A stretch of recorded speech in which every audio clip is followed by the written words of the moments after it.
Bugs crashing your pack's party? Whether they've got paws or sneakers, your pack deserves a home that's protected from pests. That's where Wondercide comes in. Plant-powered protection made with steam-distilled natural essential oils that actually work. It kills and repels fleas, ticks, mosquitoes, and ants without questionable ingredients or overpowering smells. Safe to use around kids and pets when used as directed. Lab-proven to work fast.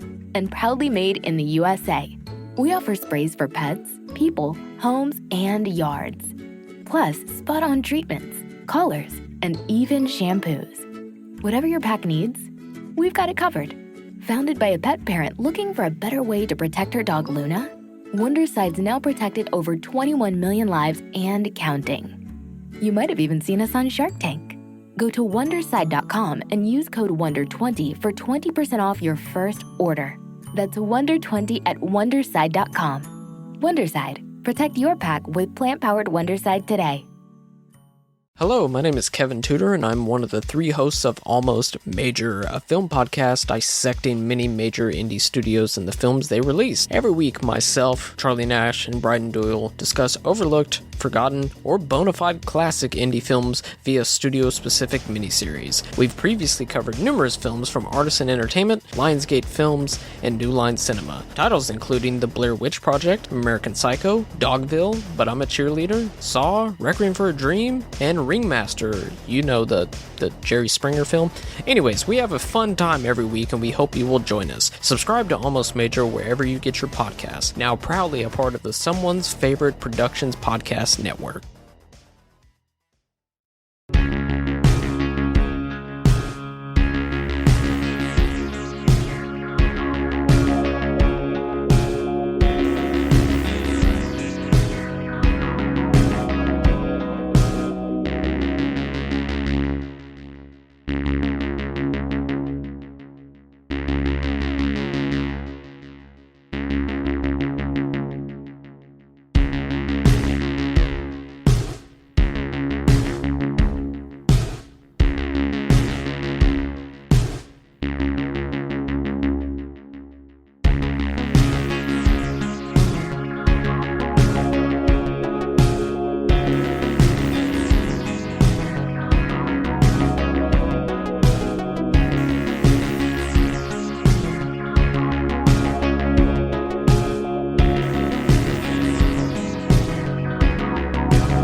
Welcome back, midnight viewers, to Fusco Fest. Oh, man, it's been a minute, but now we're back. We're back in it, and I can't do it alone. I can't talk about John Fusco by myself. I need HP to do it with me.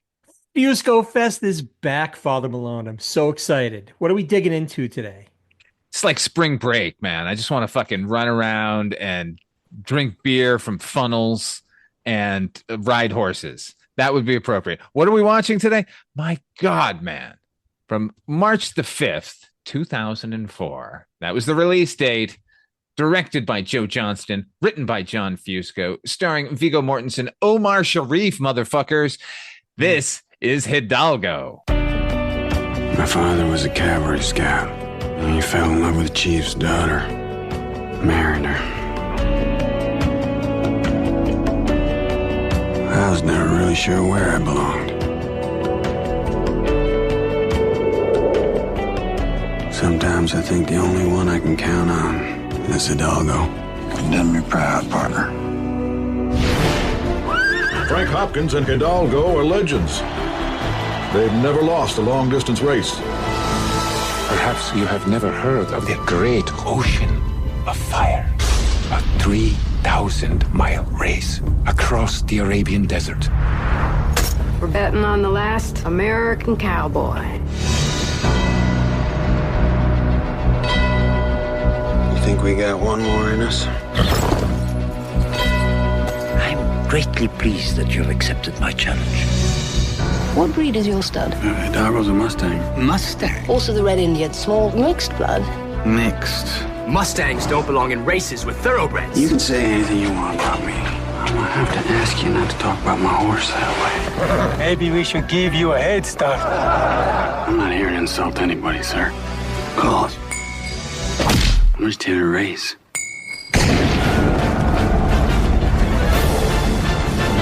Touchstone Pictures presents. Your horse is too small. This land is too dangerous. You are gambling with your very life.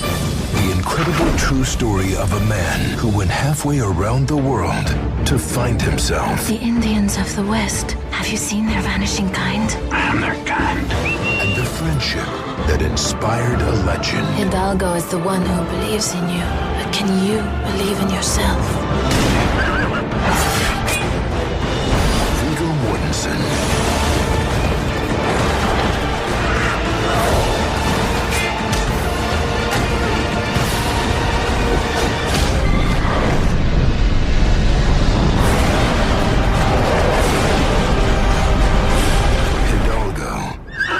What? I didn't get you into this, you got me into it. HP. Yeah. Was this your first experience with Hidalgo? This was the first time I saw it. In fact, in my mind, I thought this was a movie from the mid to late 90s.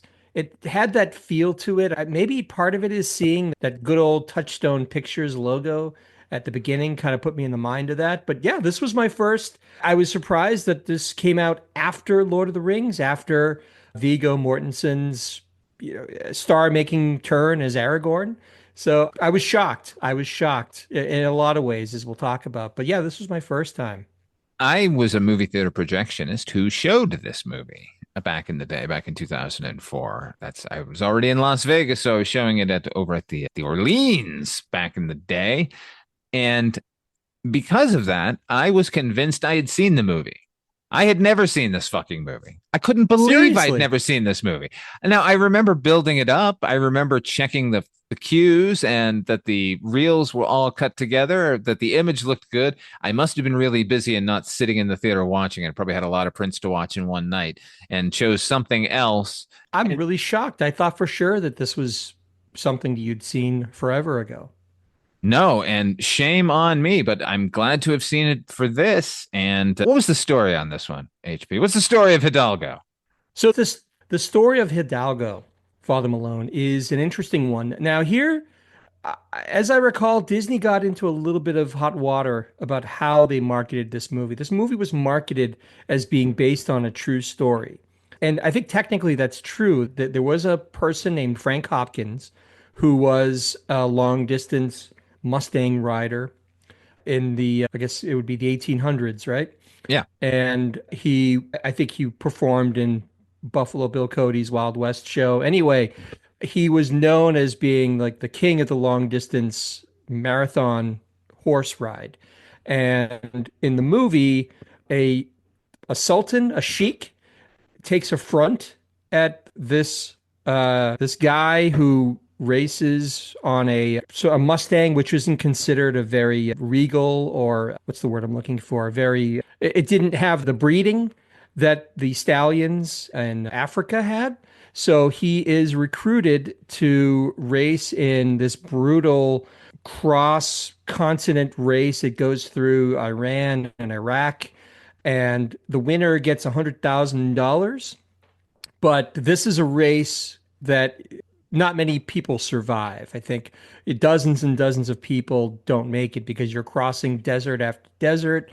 It's 3,000 miles. It's 3,000 miles on horseback through the most inhospitable territory you could possibly imagine. This is a desert race. The race itself is called the Ocean of Fire. The Ocean of Fire. See, the problem though is that very little of this is verifiable in real life. There's from what I gather, there's precious little evidence that Frank Hopkins actually did. I don't even think this race truthfully actually existed. It did. They just didn't have a fanciful name for it. They didn't have a name for it. But I think part of what doomed this movie originally, and maybe part of the reason why I wasn't that enthused at the time, was because there was such a backlash against this movie. I don't know if you recall, Father Malone, but it was almost immediately slammed as, how could you say this is based on a true story? This guy, Frank Hopkins, was nothing but a charlatan or somebody who made up all of these things, like a Baron Munchausen type of deal. These are tall tales. Jesus, And I would invite everyone to watch any biographical pick from time immemorial. Go back and watch Yankee Doodle Dandy and tell me how much of that was true, you morons. well, I think if the internet existed back then, we probably would have been debating the merits of Yankee Doodle Dandy. I Excellent do point. know I know that the backlash was so fierce that years later, John Fusco himself created a website, or at least contributed to a website, which aimed to clap back at all of those people who said that it wasn't true. He had interviews with people who actually knew Frank Hopkins. And what is not in dispute is that the man was an incredible advocate for the Mustang, much as John Fusco is. And he did do a lot of these horse races. He was known as a stellar long distance rider. Anyway, that's the plot of the movie. He's kind of recruited to do this hazardous 3,000-mile race across the desert in Africa. Yeah, see, I know that I never saw the movie before because in my mind, this was a movie about a guy who enters a camel race with a horse. I could not be more off. The fact that these were all horses racing, I was stunned. I was like, where are the camels? I remembered this having camels. Maybe there is a movie out there about a horse racing in a camel race that I've confused with Hidalgo. But yes, HP, I do remember all the controversy at the time. And who gives a shit? Are you kidding me? This is based on. I agree that if Disney were pushing that narrative, though, fuck them. Like they should not have. Just how about come see this movie Hidalgo? It's a rip-roaring adventure in a traditional style. Like, why does everything have to be based on something else? You notice the '90s were sort of lousy with that, particularly the late '90s. Of course, this bled into 2004. This movie comes out where everything has to be based on true events. I will go ahead and quote Roger Ebert's review of the movie, and I think he's speaking for all of us, Father Malone. The final line of his review is, and please ignore any tiresome scolds who complain that the movie is not really based on fact. Duh. And that's it. He's doing the William Shatner, get a life, will you people? Because it's beside the point. Is the movie fun? Did it transport you? Was it exciting? Or was it action packed? Frankly, I don't care about the rest because anybody who believes that this is a word for word retelling of the man's life in accurate detail is fooling themselves or setting themselves up for a disappointment or worse. What did you think of the movie? I liked it. Having said that, I didn't think it was a perfect movie by any means. There were issues that I had with it, but overall, I really liked it. I kind of wish there was more of the horse racing. That gets a little derailed in the middle third of the movie. But look, it's Joe Johnston, number one. And I know you do, I love Joe Johnston. We're talking The Rocketeer. We're talking Captain America. This guy knows how to shoot an old-timey film serial. I think that's his stock and trade. Absolutely. If you want something nostalgic, call Joe Johnston because not only is he going to give you the nostalgia, he's going to do it stylishly. HP, in the run-up to watching this movie for this podcast, I actually avoided any information. I mean, I knew John Fusco wrote it. I knew Viggo was starring in it and Omar Sharif is in it. And I knew the basics of the plot and everything. But the actual minutia of who made the movie, I didn't know. And there are no credits at the beginning. So I found myself over and over again thinking, who fucking directed this? This is really solid. Especially considering some of the other movies just here in Fusco Fest we saw. Like we saw The Babe. And that I thought was like, is the diametric opposite of this movie as far as shooting a movie as a period piece and making it look gorgeous as opposed to just we're wearing costumes on our freshly painted sets. This movie not only looks lived in, not only is just well acted and all of that kind of stuff, but there was shot after shot that is just gorgeous. You never see a movie like this. You're never going to see a movie like this again, as a matter of fact. I agree. The vibe I got from it, not to make a direct comparison, but it felt at times like Raiders of the Lost Ark, the original Raiders, because it really is at times a real swashbuckling type of adventure, which I really liked about it. And I think Joe Johnston plays to his strengths there. Not only that, as far as the sort of this movie delivering what you're not expecting, because I did get that vibe a lot, the Raiders of the Lost Ark vibe. Anytime it gets into a sort of rip roar and action adventure-y kind of situation, it look, Joe Johnston did Jumanji as well. So that's, if he did The Rocketeer, like that's who we're talking about if you haven't seen Hidalgo. So that he can sort of deliver it in that regard. But this script was constantly defying my expectations, man. This script is a lot of story. This is a 2 hour and 15-minute movie. And I honestly did not feel it, first of all, which is the hallmark of any good movie when you don't know the passage of time. And it's freighted with a lot of emotion, man.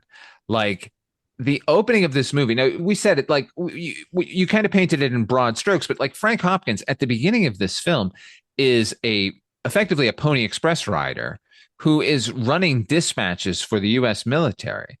So what they've said, or Fusco has set him up here as the guy who has delivered the message to the 7th Cavalry Regiment to eliminate all of the indigenous Lakota Sioux at the Wounded Knee Massacre. He's the guy who delivered the message. It's basically like he's the fucking bombardier of the Enola Gay. Yeah, exactly. But it's also freighted with the idea that he is much like we talked about Thunderheart previously. You find out that he is also half Native American himself. So after having done this horrible thing, unwittingly done this horrible thing, he's then saddled with all that guilt of what did he do to these people? Because he knew, like, he goes to the encampment where the cavalry is there and just waiting tensely and watching what these Native Americans are doing. And the Native Americans are doing like a tribal dance, and it's got them all on edge because they feel like this is going to lead to some kind of big uprising. They're just waiting. They're itching for something to happen here. And because he is familiar with the culture, when he gets there, the first thing he says is, "No, they're not preparing for war. This is a ghost dance. This is nothing to be worried about." He knows that they're not a threat, but because he's delivered these orders and because of as depicted in the movie, there's a misunderstanding there's a young Native American man who won't give up his gun when he's told to because you find out that he's deaf. And that kicks off like the powder keg of all. By the way, this is the first of many, if you'll indulge me, many interesting side notes. The Native American who doesn't give up his rifle, this deaf Native American. Good looking guy. Who is he? Good looking guy. The actor's name is David Midthunder, which I'm sure will be familiar to you, Father Malone, because he is Amber Midthunder's father. Amber Midthunder, of course, the badass Naru in the incredible movie Prey, the Predator sequel that basically redefined the series. Isn't that cool? It's a fucking dynasty. I love it. It is. Yeah. The second I saw his name and his surname, I said, I wonder if he's related to Amber Midthunder. And sure enough, he's her father. I thought that was really cool. The Barrymores, the Arquettes, the Midthunders. Indeed. Where were we? Oh, okay. Yeah, listen, that Fusco was able to sort of sneak in the Wounded Knee Massacre in what is promised to be just a rollicking, old-fashioned adventure across the desert is remarkable. And not only that, he then follows it up with not only the character is now broken, drunken period that he needs to be pulled out of, that's sort of typical of any story like this, but he puts him in Buffalo Bill Cody's Wild West show, enacting the Wounded Knee Massacre. Holy God. It's like he's doing penance every night. I loved that. First of all, we have to mention, obviously, that JK Simmons is playing Buffalo Bill Cody. I didn't know that he was in this movie either. And I said, every new little tidbit that I'm watching, I'm going, I love this fucking movie even more and more. But the way that is depicted and written, that, like you said, he's doing penance every single night, and the way that they're being very even-handed, they're showing how incredibly brutal and prejudicial and all of this that these Wild West shows are in depicting the Native Americans. But they're kind of showing the other side of it, that Buffalo Bill is actually like the chief who's acting in these shows, who gets abused every time because he comes out basically symbolically to broker a treaty with the cavalry after Wounded Knee, and the crowd are throwing trash at him and booing him at every turn. The actor is tremendous. I don't have the actor's name here who plays this chief, but you see the other side of it where then the chief has to go and ask Buffalo Bill for help because he needs money and he's trying to help or save these Mustangs that are going to be killed. I loved the even-handed approach to, because this is a 2004 movie. I didn't know what to expect as far as how sensitive they're going to be towards the plight of the Native American. That was Floyd Red Crow Westerman, by the way, from the Doors. He was the shaman in the Doors, wasn't he? He absolutely was. He was he was the. It's great. Okay, yeah. So that was him. Also, I agree. Buffalo Bill Cody's being performed by JK Simmons. Is there never a role, or is there ever a time when JK Simmons shows up in a role where you don't immediately think, "Oh, perfect"? He's amazing. And just the fact, I mean, I know he was in Oz. I didn't watch Oz, but I know that was his big star-making role. That must have already been that was probably the early 2000s also. But frankly, I wasn't that aware of him until... That was the 90s. He was already J. Jonah Jameson by now. Oh, Spider-Man, of course. But it's just, I was so... Because he's J.K. Simmons. He's a big deal, so to speak. So it was really a delight to see him and others in this movie. But you're right. He just brings so much to every role. He's fantastic. Whether it's something more sinister or someone more open-hearted, he can do it all. I want to say that before we move on past the opening scene, because this is just all sort of prologue to the actual race. But playing Annie Oakley here was Elizabeth Berridge, who, if eagle-eye viewers would recognize her as Costanza or Stanzi from Amadeus, which she's so young and adorable in. And then she ended up as that girl on Night Court. You know, the bailiff. The bailiff with Bull, the sort of pinched-faced kind of girl. Wow. I didn't put that together. That's amazing. The original Night Court. Yeah. That was Elizabeth Berridge. Jeez. What happened to Elizabeth Berridge? She was fucking adorable, I don't know, man. And she's really good in this. She's great here. She's not in it a ton. This is, as you said, this is all prologue to getting us to the race. But everybody up to this point, even somebody who's in it just a little bit like her, it's fantastic. This movie is just stocked with great character actors. Now, speaking of prologue and character actors, before we even got here, before we get to Wounded Knee, we're introduced to Frank Hopkins in a race where he's racing a particular dandy. I love this. By the name of Preston Webb. That's the character's name, who's all, spit and polish and how dare you, sir, your mixed race horse, played by C. Thomas Howell. Where did he come from? Where is he? Where did he come from? He's great here. It's so jarring that he's here that I thought clearly he's going to be in the rest of the movie. No, it's the one scene. I had the same reaction because it's essentially like a glorified cameo. He only has maybe 2 lines and a little bit of a dust up in a bar with Frank Hopkins where he gets his ass kicked basically, but that's it. But it made me think, is there a connection? Did he work with Joe Johnston or somebody else previously? And this was like his, hey, a little cameo, a thing to like from one buddy to another. I couldn't think of it, but I thought it was awesome because who thinks of C. Thomas Howell anymore, let alone 21 years ago, thereabouts? Oh, come on. A couple of years from this, he would be helping Spider-Man in The Amazing Spider-Man. I was delighted because, like you, grew up with so many movies that he was in. The Outsiders, obviously, that was the big one.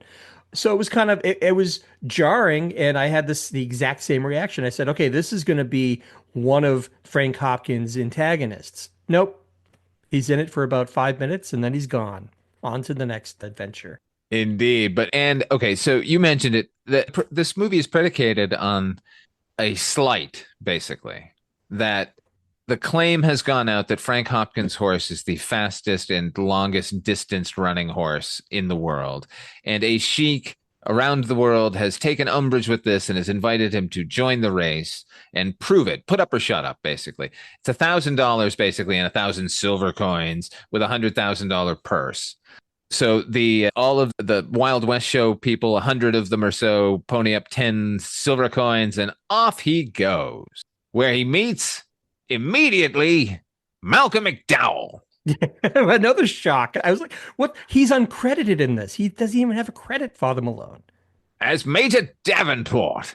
Oh, hello, Vigo Mortensen. How are you? That's my Malcolm McDowell impression. It's very good. It is. Well, so he's on the ship. He's en route to Africa, and some of the crew are taunting or basically taunting his horse. And taunting? They're like got a giant stick and they're like menacing it, and they're all like ringed around the pen and like taunting it, like fucking swatting at it. They're poking him, and I will not stand for animal abuse of any kind. So I'm already on Hidalgo's side in a big way. But Major Davenport's wife, Lady Davenport, who figures very prominently in the main story, breaks up the fight, and that's how he ends up meeting Major Davenport, and they have a nice little tete-a-tete. They're horse traders, as it turns out, but they are competing in the race as well. And yeah, Lady Davenport. Let's talk about Lady Davenport.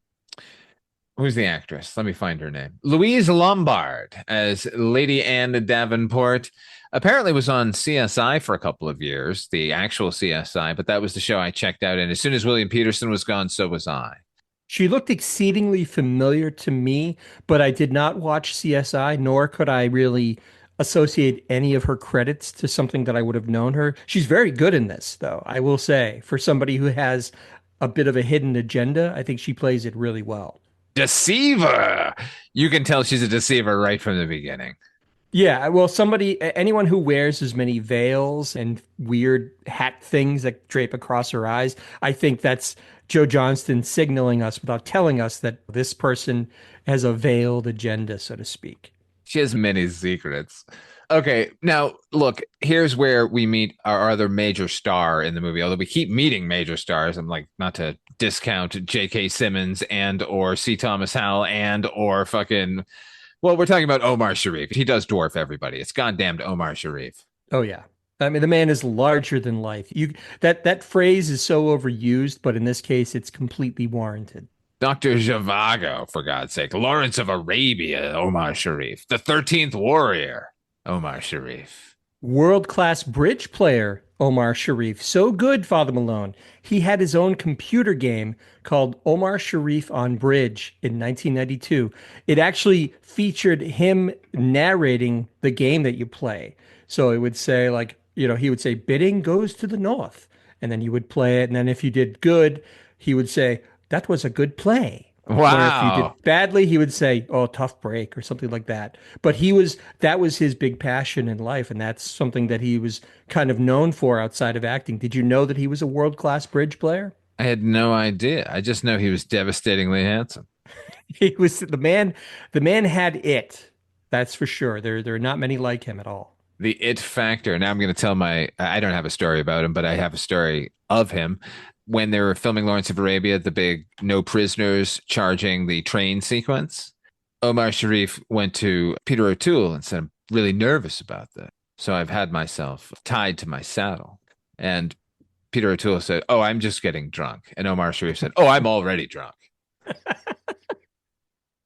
Are there any bad Peter O'Toole stories? Don't they all elicit some kind of laughter, Father Malone? Isn't that what the point of these stories? They do, but there is an expiration date on that kind of behavior that's acceptable and such. You know what I mean? Like those old hard drinking English guys like Oliver Reed and Peter O'Toole and Richard Burton, like those fuckers, oh my God, Richard Burton is drunk. That like those old stories, like, we had an intermission and we'd run over to the pub. Those, we don't want those stories anymore. Stop doing those. Sure, we're more enlightened as a society, but having said that, I guess the expiration would be probably maybe the 80s. Maybe after that, it was a little sad to be in that sort of company. But before that, in the golden age of Hollywood, that was cachet right there. Another thing about Omar Sharif I'd like to point out, just because I recently was doing a 20,000 Leagues Under the Sea or Beneath the Sea deep dive because of the new show Nautilus. And Omar Sharif was the first person to play the character of Captain Nemo of Middle Eastern descent. Everyone else was white before him. And that was only in the Mysterious Island in 1972. We wouldn't get another Middle Eastern Nemo until the League of Extraordinary Gentlemen, believe it or not. On a related note, Father Malone, can I ask you a question? Yes. I struggled with this a little bit, and I might have just been a little oversensitive. But when we get to the race and Hopkins meets the Sheik of Sheiks and his whole coterie of helpers and servants and what have you, how did you feel about it? Did you think that the ethnic stuff was handled well? Did you feel uncomfortable about it? Did you feel like it was how did you feel about the representation, given that it was back in 2004? I'm just curious what your thoughts were. Oh, I thought it was pretty even-handed, to be honest with you. I think like most of Fusco's things, even if I had a question about it, I know that guy's intentions. Maybe that's coloring it a little bit, but I didn't find anything untoward. The only time I kind of winced during this movie was when the ghost dance figures showed back up, but at least that was a fucking hallucination of a man in the middle of a desert who'd been racing for 2,500 miles. True. And that kind of, I put that in the same category as Thunderheart, where he kind of hallucinates or sees his elders. I was a little uncomfortable with that for much the same reason, but I don't know, I just was curious how you what was bothering about this. What was bothering you about their portrayal of Omar Sharif and his harem? Oh, hang on one sec. Oh, sorry about that. I heard a door open. I thought someone was coming into the house, but it was Sam coming up from downstairs. What was it? It wasn't necessarily, like I said, it could have been just me being very sensitive to this after having gone through a few of these movies and thinking about in those terms.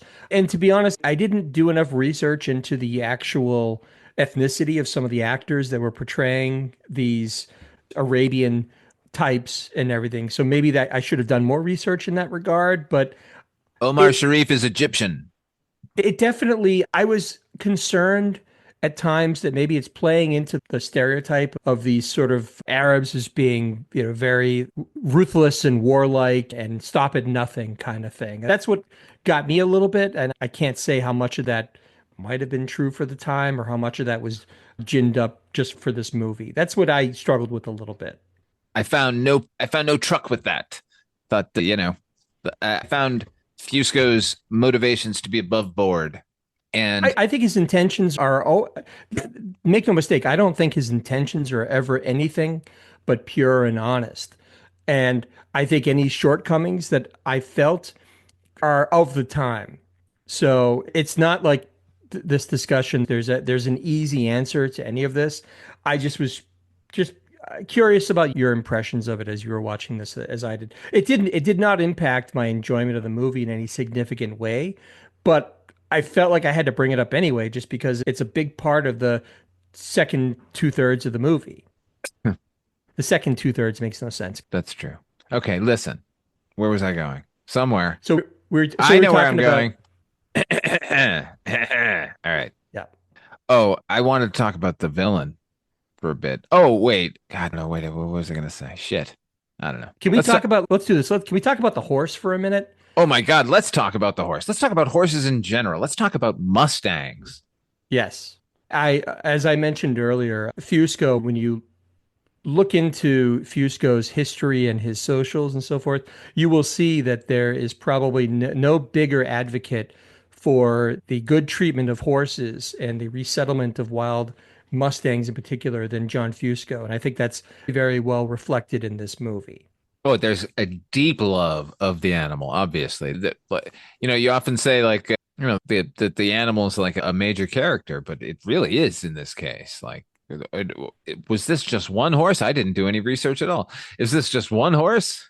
It's several, actually. I did a little bit of research. The only reason I know that it was several, because I know after the fact that Vigo Mortensen adopted one of the horses that portrayed Hidalgo, and also John Fusco himself resettled. I don't know if he owned it and then brought it to some farm or something, but both horses were basically adopted by both Vigo and John Fusco. But however many horses there were, the animal actor, as it were, in this is amazing because from jump, you love Hidalgo, the horse, because he's doing things like he's picking up Frank Hopkins because he's drunk and dragging him across the thing to get him going. Giving him his hat. Yeah, and he's giving these looks when things happen, story beats. The horse gives a look, some of that is context, of course, but the way they got this horse to react and the way that Frank Hopkins treats the horse, because he most often calls the horse brother. And I love that little term of brother, endearment. yeah. Yeah. It's so sweet, the relationship between the two of them, because they need each other ultimately. And the way they got this horse or horses to act in the picture is really phenomenal. Yeah, there is at no point in this movie did I feel a presence of a trainer off camera. And too often you see that in a movie with animals. At one point you're gonna feel like, oh, somebody's shaking something or calling or just to the left of the lens. But here it felt like a fucking performance. It felt like he was an actor in there mixing it up. I'm sure he improv some of his lines. The horse does so much that I began to be a little fearful, wondering just how they got this horse to perform. Like, is it a Mr. Ed situation where they're electrocuting this poor horse to get him to do things? But the fact that John Fusco's involved, and also Vigo Mortensen in particular, gave me all the faith I needed to know that these animals were treated humanely on this set. So frankly, I don't know how they got the horse to do it other than it's a really good actor. God bless it. Speaking of good actors, let's talk about the villain right now. Khatib, he of the long and pointy beard, Silas Carson. Yeah. Listen up, nerds. I love this. This was another great trivia bit. Go for it. Silas Carson, who is the villain of this piece overall, happens to be a sitting member of the Jedi Council. He was Ki-Adi-Mundi in all three Star Wars prequels. Remember when he gets betrayed in Revenge of the Sith?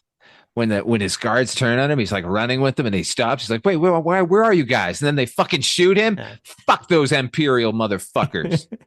He's really good in this. The fact that he could portray this villain, someone who is basically twirling their mustache. He could have been twirling his mustache at many points in this movie, but yet he is this iconic Jedi from the prequel trilogy. I was like, bravo, whatever this actor's name is. Silas, what's his last name? Carson. Wonderful. I think he's done a lot of voiceover work for video games and that sort of thing. I just think he's a really versatile actor. Oh, hey, listen up, nerds. He's the voice of the Ood in Doctor Who. You got to be super nerdy to know that one. Yeah, Khatib as a villain is great. I loved him. This was a villain I wanted to die. That doesn't happen often with movies for me anymore. And now I'm just like, can we all just get along by the end of the movie? This guy, I was like, you need to fucking go, man. It was really brutal too. The whole sequence where spoiler alert, obviously.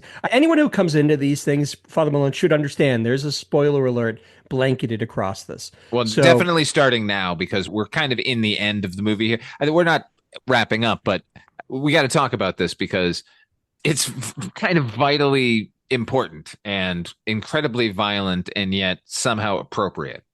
So it's the closing sort of reaches of the race, and so the villain's motives, first of all, let's say what he wants. Let's kind of give a little bit of a clue there. So he is the nephew of the Sheik of Sheiks. He's the nephew of Omar Sharif's character. And what he wants is, so Omar Sharif is racing his prized stallion, and the nephew wants the stallion, or at the very least wants the breeding manual so that he can effectively, because this is a big deal to the Sheik. and to the bloodline, having this purebred line of stallions that goes back generations. So that's what he wants. Al Hatal is the name of the horse, by the way. Big prize for the Sheik and for big prize for all of his relatives.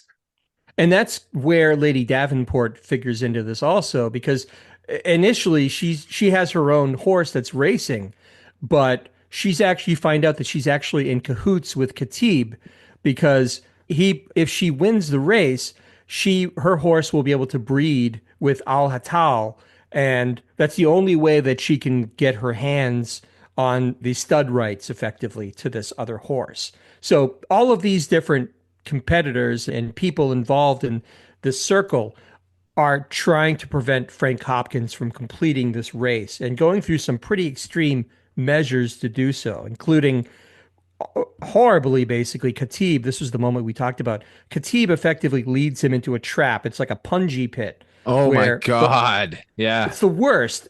So the horse and Frank fall into this pit with spikes.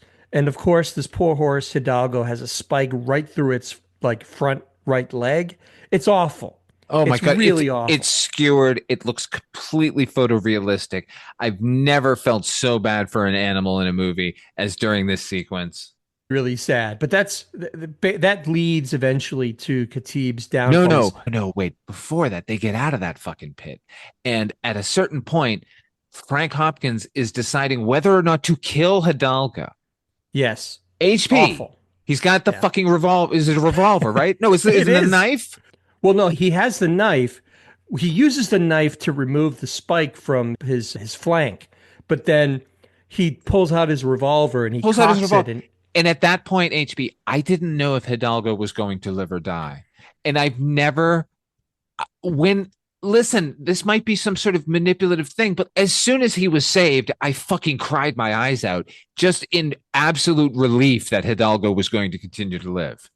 It was so incredible, because I don't know if it was the actual horse or what, but so Frank is basically talking to the horse and effectively telling him, like, we've had a great run, but I'm sorry I have to do this. And it's wrenching. And the horse is on the ground trying to look at Frank as he's saying this. And it rips your heart out, because you're like, he's about to put a bullet in this poor horse's brain. Horse doesn't know what happened. The horse is in the middle of this conflict. I felt so bad for Hidalgo. But then that kind of gets you into like the Rocky moment where, before we even get to that, then we get to this bit, and it's probably the thing. Oh, hang on one sec. Something happened with my headphones. Sorry about that. Okay. They disconnected. Can you hear me? I apologize. I can hear you now. I'm sorry about that. I don't know why it disconnected. That's all right. So the biggest problem I had with this movie ultimately was there's this moment where he's about to put Hidalgo out of his misery. And it's a desert, and like you said, he's hallucinating, basically. And he hallucinates a group of Native Americans that are surrounding him and chanting. And out of that, he ends up seeing a vision of his mother and him as a child, a Native American child, holding the mother's hand. And this is what convinces him not to put Hidalgo out of his misery, because I think Hidalgo actually stands up. He gets the strength to stand up, and that motivates Frank Hopkins to continue the race. But I don't know. I felt weird about this sort of Native American spirit thing coming through again. It was just like what happened in Thunderheart, and we had our problems with that as well. There's probably a far less of a problem with it here. To your point, I guess you could make the case that he was literally hallucinating because of dehydration and everything else. Joe Johnston literally turned them into mirages. They are shimmering in the heat, these Native American spirits.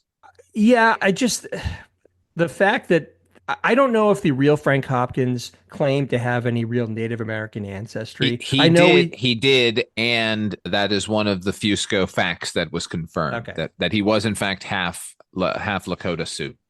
That's fine. You know what? I'll take back my criticism then, because I was afraid that might have been something that was invented to connect him with this whole Native American lore. But if that's the case, then I guess I will give it a pass. You're right, though. The initial wave of tribesmen that surround him are Miraji, But at the same time, when his mother appears to him with him in tow, that's not so miragey. That looks like she's standing right there in front of him, not heat waves or anything. So that's still a little bit hinky for me. But ultimately, I guess I'll give it a pass. Oh, you'll give it a pass?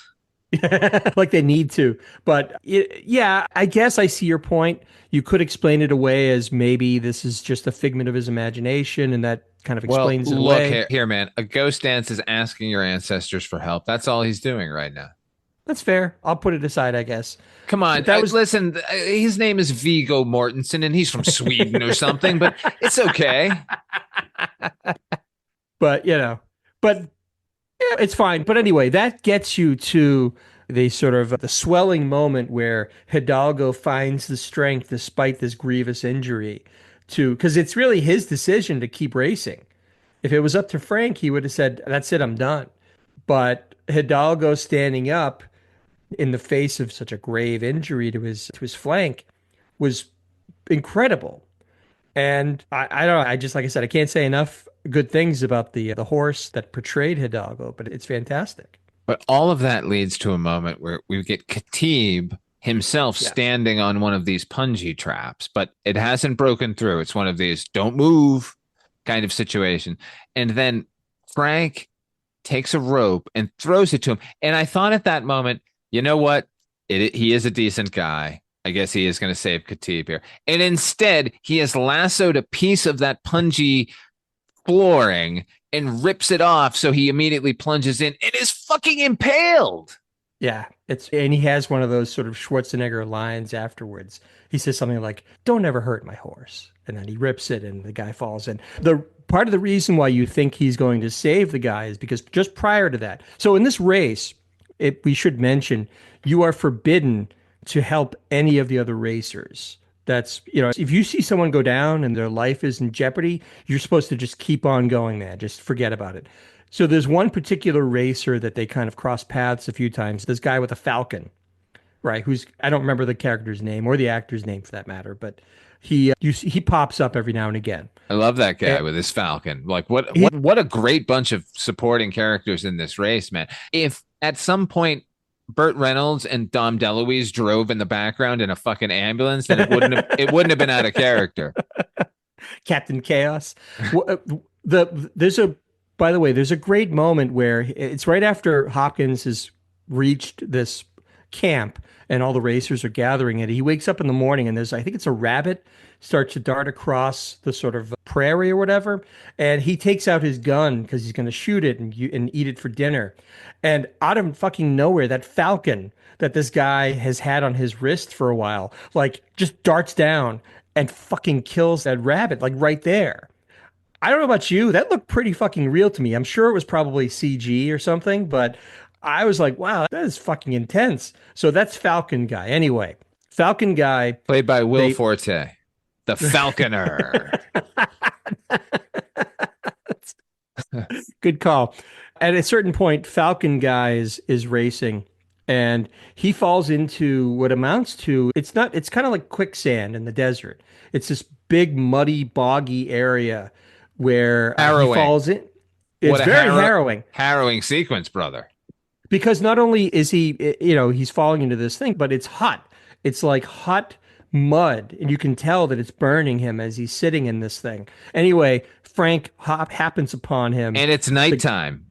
And the guy says, just leave me. You don't rescue me. Just put me out of my misery. But Frank, being a decent guy, he throws a rope in, pulls him out, and kind of nurses him back to health a little bit.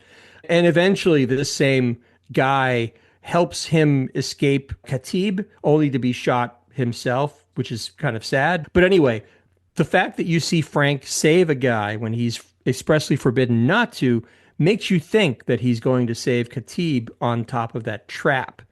But no, he doesn't. He gives us exactly what we want, because this is the motherfucker that hurt Hidalgo. We want him to suffer for it. Here's one other aspect of this movie that I absolutely loved, which is as soon as he gets to the beginning of the race, he is assigned a squire, basically, someone to teach him the ways teach him the local customs and the ways of the race and tips, basically. He's going to be like Mickey in Rocky's Corner. This is his guy. His character is named Yusef, and he's played by Harsh Nair. Now, Harsh Nair, I'm very familiar with, and listeners of Midnight Viewing should be as well, because he has shown up on Tales from the Dark Side twice last season. Once as a vampire, which he was the scariest fucking guy in the world that season. And then later he showed up as this pleasant ghosty character in some guy's apartment. And he's great here because what Fusco has done here is he's given him a squire who basically can't stand him and is rooting for him to fail. Yeah, from the very beginning, the moment he meets him, all this guy does is tell him how arduous this trip is going to be, this race, and all the reasons why he will never make it and why he shouldn't even start to begin with. And that basically continues throughout the movie until the eventual conclusion, which I guess we won't spoil just yet. But yeah, that character is hilarious. It reminds me of, and it came later than this movie, and I talk about the movie maybe too much, but Walk Hard, the relationship between Dewey Cox and his first wife, Kristen Wiig, where every conversation is her telling him that he's never going to make it. So like he'll call and she'll be like, hey, honey, I can't really talk right now. By the way, you're never going to make it. Click. Yeah, it's really good. And I don't know. The movie does have a lot of heart. It has a lot of humor. There's a lot of action too, but a lot of the humor is because of his sort of, like you said, his squire. But there's a lot of heavy stuff too. Like they even touch upon the African slave trade, which I wasn't expecting in kind of a rollicking, swashbuckling movie, because what effectively happens is Frank Hopkins sees these slaves being walked over to the market, including one little boy who's probably like 7 or 8 or something. And he ends up basically buying the little boy and saving him from slavery, drafts him onto his team. And then there's this little kind of back and forth between this kid and this squire who has no use for this little boy or whatever. But I was surprised that they kind of got into that. They don't really shy away from at least what it looked like to be in the slave trade. I thought that was, for something sort of rollicking, I was surprised by that. Once again, expectation versus reality. Given the trailer for this movie, I thought this was effectively a family movie, which it kind of is, but nevertheless, it's not, because this movie never pulls punches. Not in any of these sequences, including the opening fucking massacre at Wounded Knee. And then what's crazy is what we're describing sounds like the grittiest movie of all time, but it somehow manages to also be this rollicking, old-fashioned family flick. It is. And actually, come to think of it, I actually agree. I'm not sure if my kids were younger that I would have them. It's kind of a family picture in the way that Temple of Doom, I guess, if you think, about it in a certain way, that's a family picture, but yet it's not, because of all the awful things that happen in it, the things that could scar a small child watching it, including in this case watching Hidalgo get plunged into a pit of spikes and almost die because his owner is going to put him out of his misery with a gun to his head. These are the kind of things that you don't expect in a family friendly picture, or child slavery for that matter. Worse. But Adoni Marapis, by the way, was the name of the falconer. That's the actor who played Sakar. Okay. Yeah, there's a few, but and shockingly, everybody who kind of comes out to help Hidalgo, not the Sheik, because the Sheik is there through the whole movie, but there's at one point, and this was maybe one of my other big problems with this picture, Father Malone, is that I said earlier, I wanted more of the race. Well, about halfway into the picture, this nephew of the Sheik leads a raid on the Sheik's camp, and kidnaps the Sheik's only child, I think, because his sons have all perished in the race or otherwise. Jazeera. So then we have, it goes on for a long time. We have a bit of a detour where the Sheik recruits Frank to save his daughter from his nephew. I don't know how you felt about this sort of detour into sort of Adventureland. It's all great outside of the context of this race, But I wanted more of the race. I wanted more hijinks and interesting stuff happening to him on the race. I didn't need this detour into kind of action adventure territory. What was your thoughts on this thing that happened midway through the picture? I think if you're talking about it in a hindsight way and coupling with the lack of race, because I do agree with you, the one thing this movie is lacking is more of the race. Ordinarily, I would never be saying that in a movie about a race. I'd be saying less race, give me some more character.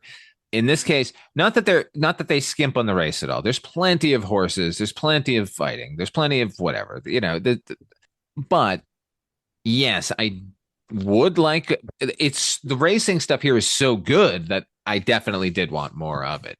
And if you start looking at the film that way, you can find plenty to excise in its favor. This movie is 2 hours and 15 minutes. So, I think at that point you wouldn't even be, if you sat down to edit the movie, you wouldn't be looking to add more race. You'd be looking to just cut down overall. So Yeah, it was sort of necessary in a way because initially the Sheik has a sort of a jaundiced view of Frank.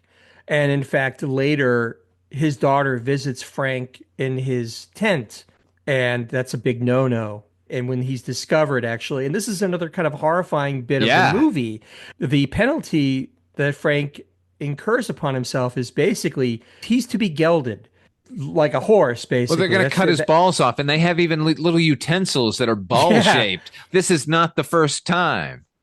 And that's really uncomfortable to watch anyway. And I know as a viewer, it's not going to come to that, but basically, he has this penalty inflicted upon him, and then this raid happens in the midst of all of this, and that is what allows the Sheik to bargain with Frank to say, look, if you can bring my daughter back before the next nightfall or what have you, you will not be punished for this slight.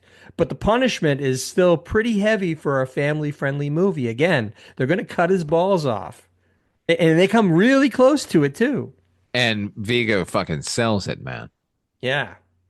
Let's talk about Vigo Mortensen for a second, shall we? Vigo Mortensen, coming off of the Lord of the Rings movies, chooses this as his big Hollywood thing. This $100 million movie isn't getting made without Vigo Mortensen, I don't think. And he's so good in it. It's hard for me to imagine anybody else who could really pull off the soulfulness of Frank Hopkins, the guilt that he carries, and the plain spokenness of the character. There's 100% no subterfuge with the character of Frank Hopkins here. He is devoted to his horse. He wants to race in this. Actually, you end up finding out his real motive for competing in this race and eventually, spoiler alert, winning it is because he knows that this was a little fuzzy for me. I didn't really understand this, but apparently the US military have rounded up all of these wild Mustangs for the sole purpose of killing them. They have them all corralled, Father Malone. And maybe I missed that part. Why were they going to kill this giant herd of Mustang? To get the plot in motion.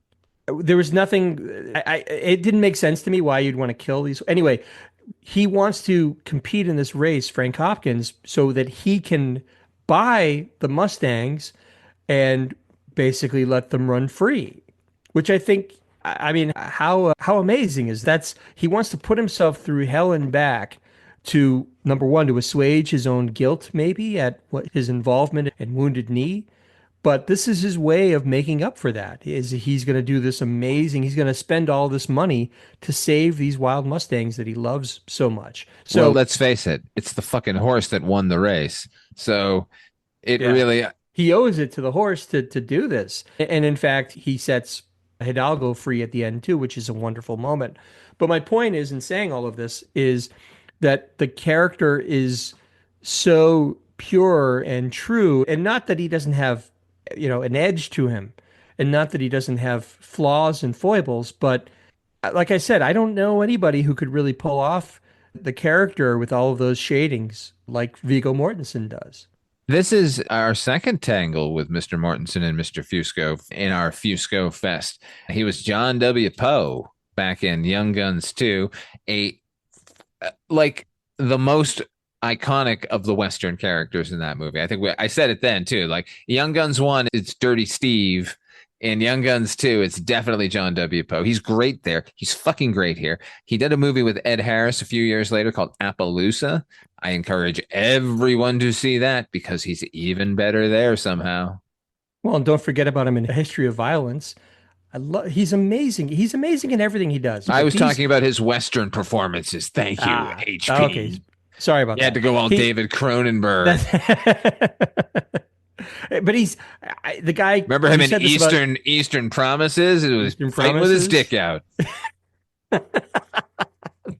Vigo's the man. He's awesome. I met him once at a diner in Santa Monica. Did you really? Was he just kind of a schlump? I imagine him very schlumpy and kind of like, "Hey, what's going on, man?" Yeah, he was very hippie-ish with kind of a beard. Oh. Well, this was the early 90s too, by the way, so it wasn't like he was Aragorn yet. Well, he also had a very heavy spoken word thing going on for a while. So the hippie thing makes perfect sense. Oh, yeah. He was with Exene Cervenka at the time. Oh, they probably performed together. I think they had CDs of spoken word performances like collaboratively. So that makes perfect. Was he involved with her? Never mind. I'm not going to go there. But anyway, yeah, the hippie thing makes perfect sense. Yeah, man. I love Vigo Mortensen. There is such a decency in there. And when he's playing just a decent fella without any agenda, you really feel how good a person can be. Kind of weird to say, but he can make himself seem innocent, I guess is my point. And that doesn't seem possible when you look at that man. It's a rare quality, and I think it's one that serves him well in this part in particular, because you have to root for this guy. You want to root for him. And the way that the character, look, the fact that he's talking to his horse and calling him little brother and all this sort of stuff could on paper sounds a little goofy, but man, does he sell it. Him and the horse both, but he sells it. You really feel the bond that he has with his horse and the lengths that he will go to stand up for him, number one, and number two, just be a decent guy and make up for this sinful thing that he was involved in. I do want to say one thing before we start wrapping things up. Okay. One time I had a gig in Denver, Colorado. So I had to drive from Las Vegas to Denver, which means you're driving through the mountains. And at one point, I went through basically a tunnel and into a cavernous valley where directly across from me, across from the road, there was a river. And then on the other side of the river, a train was going by. An Old West looking locomotive was steaming past. And I thought, my God, that's the most American Western thing I've ever seen in my life, right? And then there was a bit of a depression where the car lowered down a bit. And what was revealed was the rest of the side of the road beside me, where a pack of wild Mustangs were running free. And what I thought was the most American Western thing I'd ever seen became the most American Western thing anyone has ever seen. And it is just magnificent that there are still wild horses running around America.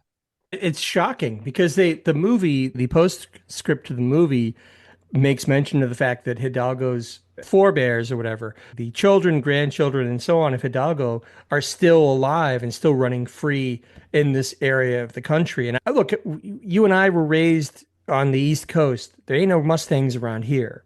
The closest we can see is maybe, I don't know, a coyote or something like prowling around. There's not a lot of wild animals that can shock and surprise us and fill us with that feeling. So it's surprising that there are still parts of this country that still, play host to wild Mustangs.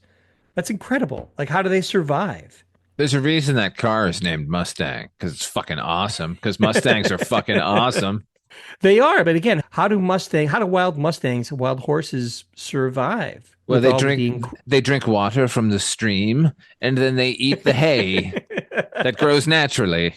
I mean, do ranchers take on Mustangs and just, I don't know, is there any benefit to having a Mustang that you don't train to be a riding horse?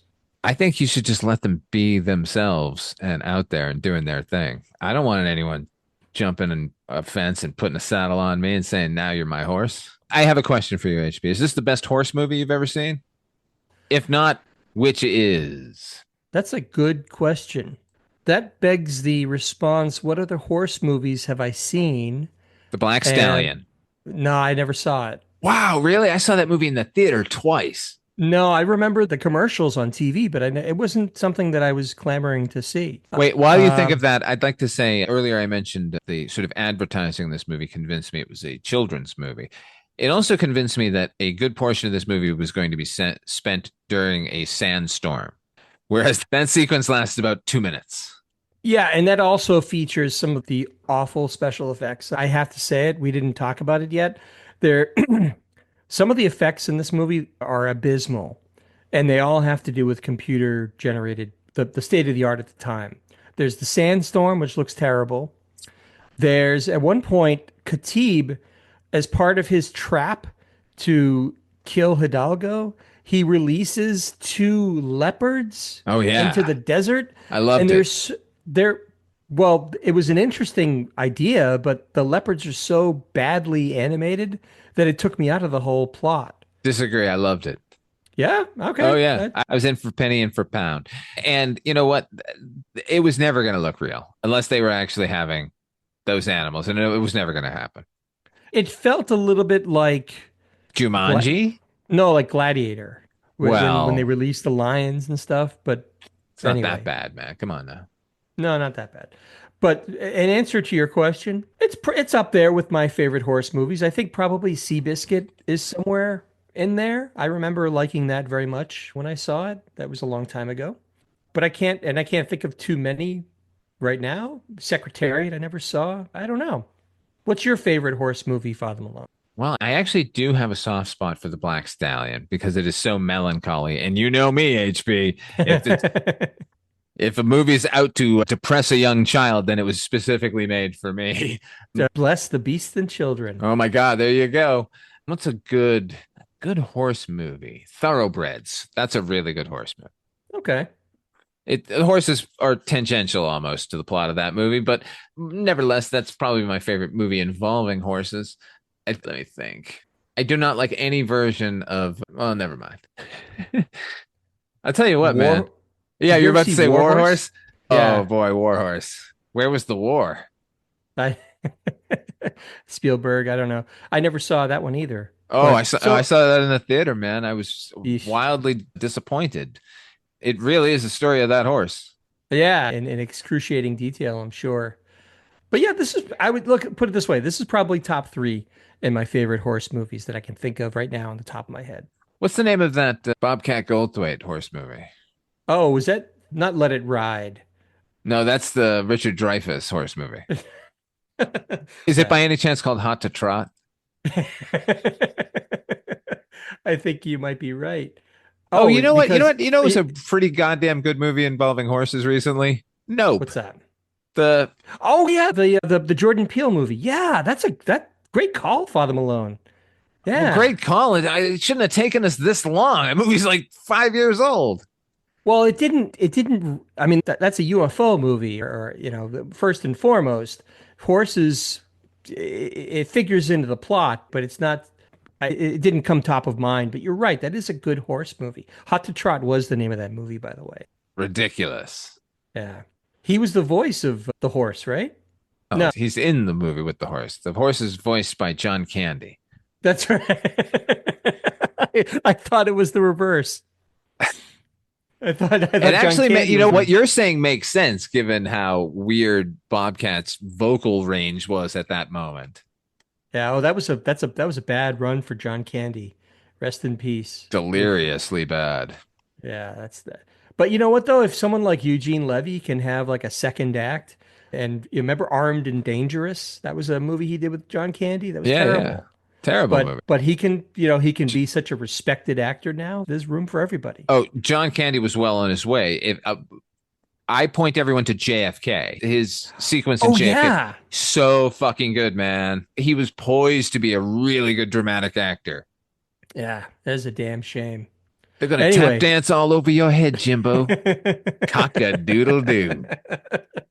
But you could say there's a lot of great performances in JFK. That begs its own episode, I think. Oh my, do we dare? I would love to talk JFK for a while. Do you know that I saw that movie in Las Vegas while I was still living in Los Angeles? Isn't that weird? Did you really? Yeah. Oh, it was 92, right? 92. Yeah. Good movie. Anyway, go ahead. Thank you once again, Midnight Viewers, for joining us here at Fusco Fest. We've got more Fusco on the way. We've got several options. We've got Kung Fu. We've got martial arts flicks coming. We've got Highwaymen on the way and others. Until then, HP, where can people find you if they're looking for you? And they are, you know. All right. They keep telling me. That remains to be seen. I co-host the Night Mr. Walters Taxi podcast with my esteemed co-host right here across from me, Father Malone. I am also an occasional guest on the Culture Cast with Chris Dashew. And I also host the Noise Junkies music podcast. Finally, I have a Bandcamp site, hpmusicplace.bandcamp.com. As for me, you're listening to it, Midnight Viewing. Although I've got a couple of irons in the fire. HP, later this year, Paul Waller from his podcast, A Year in Horror, and I are teaming up to do a show called A Little Old Lady Got Mutilated Late Last Night. We're looking at werewolf movies. That'll start later this year, so look out for that. Also, look out for our first live show, October 4th and 5th at the Silverton Casino at the Nightmare in Vegas convention and car show. We will obviously keep you abreast of that. Until then, we're going to leave you a little bit from Hidalgo. Why do I feel that you truly see me when others do not? Well, my horse likes you.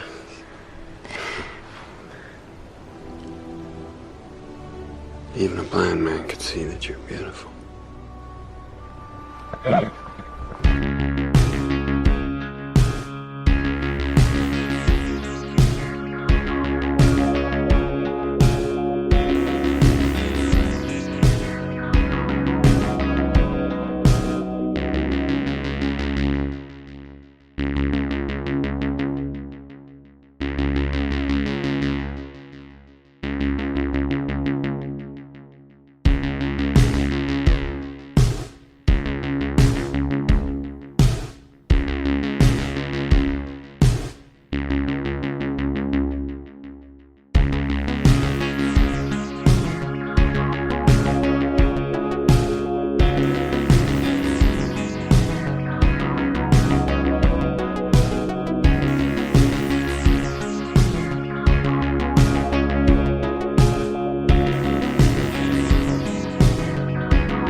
Hello, this is Chris Haskell from They Live by Film.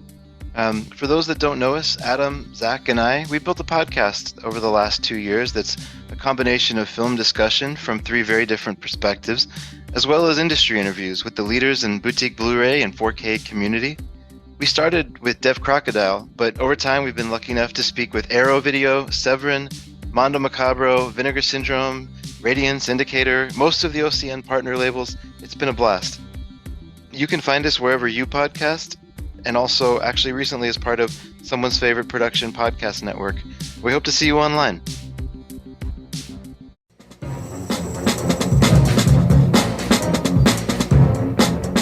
Hello, this is Aaron West. I am the author of the A24 New Wave. In this book, I look at A24's output and I make the argument that we are in a new wave movement right now. A24 plays a major role. This book has a supplemental podcast where each episode is a brief conversation about an A24 related topic, whether an actor, director, or even a genre. As I continue research for the book and conduct interviews, I expect to record podcast episodes with people involved with the company. You can find the podcast at cinejourneys.com or wherever you find podcasts, and we are proud to be members of the Someone's Favorite Productions podcast network.